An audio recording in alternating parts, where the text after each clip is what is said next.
Hello everyone, আসসালামু আলাইকুম। আমি ফারহানা বলছি। আশা করছি আপনারা সবাই ভালো আছেন। আলহামদুলিল্লাহ, আমিও কিন্তু বেশ ভালো আছি। আজকে নতুন একটা রেসিপি ব্লগ নিয়ে চলে আসলাম আপনাদের মাঝে।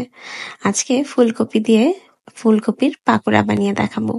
যেহেতু এখন শীত চলছে, আর শীতের বিকেলে কিন্তু এরকম গরম গরম মজাদার পাকোড়া বানিয়ে খেলে বেশ ভালোই লাগে। তো পাকোড়াটা বানানোর জন্য আমি ফুলকপিটা আগে হালকা সিদ্ধ করে নিয়েছি।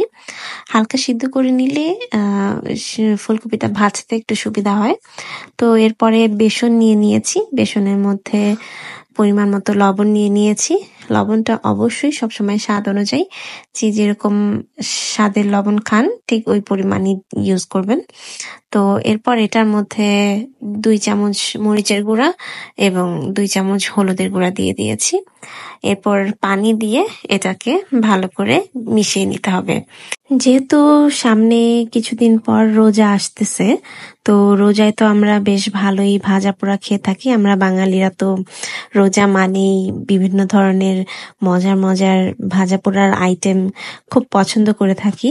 তো রোজার সময় এই ফুলকপির পাকোড়াটা অবশ্যই বানিয়ে খেয়ে দেখবেন, খুবই ভালো লাগবে। তবে যেহেতু ফুলকপিটা শীতকালীন একটা সবজি, তো রোজার সময় অ্যাভেলেবেল থাকবে কিনা আসলে বলতে পারছি না। তবে অনেক সময় ফুলকপি কিন্তু প্রিজার্ভেশন করেও রাখা যায়। আমরা কিন্তু ফুলকপিটাকে কেটে হালকা সিদ্ধ করে ডিপ ফ্রিজে জিপলক ব্যাগে করে রেখে দেই, যাতে আমরা পরবর্তীতেও ফুলকপি খেতে পারি। তো এভাবে কিন্তু ফুলকপিটা অনেক ভালো থাকে, বেশ ভালো থাকে, এবং শীত চলে গেলেও কিন্তু ফুলকপিটা ইউজ করা যায়, খাওয়া যায়। তো আপনারা ওইভাবে রেখে দেখতে পারেন, অবশ্যই ভালো লাগবে। তো শীতকালীন সবজি, শীতকালে তো অবশ্যই এটা ভেজে খেতে খুবই মজা লাগে। তো আমরাও বেশ অনেকগুলো ভেজে পরিবারের সবাই মিলে খুব মজা করে খেয়েছিলাম। এই পাকোড়াটা বেশ মজা হয়েছিল। তো আমার ভিডিওগুলো যদি আপনাদের ভালো লেগে থাকে, তো অবশ্যই আমার পেজটিকে ফলো দিয়ে রাখবেন, এবং ইউটিউব থেকে যদি দেখে থাকেন তাহলে অবশ্যই আমার ইউটিউব চ্যানেলটিকে সাবস্ক্রাইব করে লাইক, কমেন্ট, শেয়ার দিয়ে আমার পাশে থাকবেন, আমাকে সাপোর্ট করবেন। কারণ আপনাদের সাপোর্ট ছাড়া অবশ্যই আমি সামনের দিকে এগিয়ে যেতে পারবো না। আপনাদের সাপোর্টের খুবই প্রয়োজন আমার।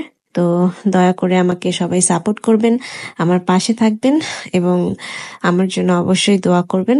আপনাদের জন্য আমি দোয়া করি। আপনারাও সবাই ভালো থাকেন, সুস্থ থাকেন, এবং আমার পাশে থাকেন। আজকে তাহলে এই পর্যন্তই।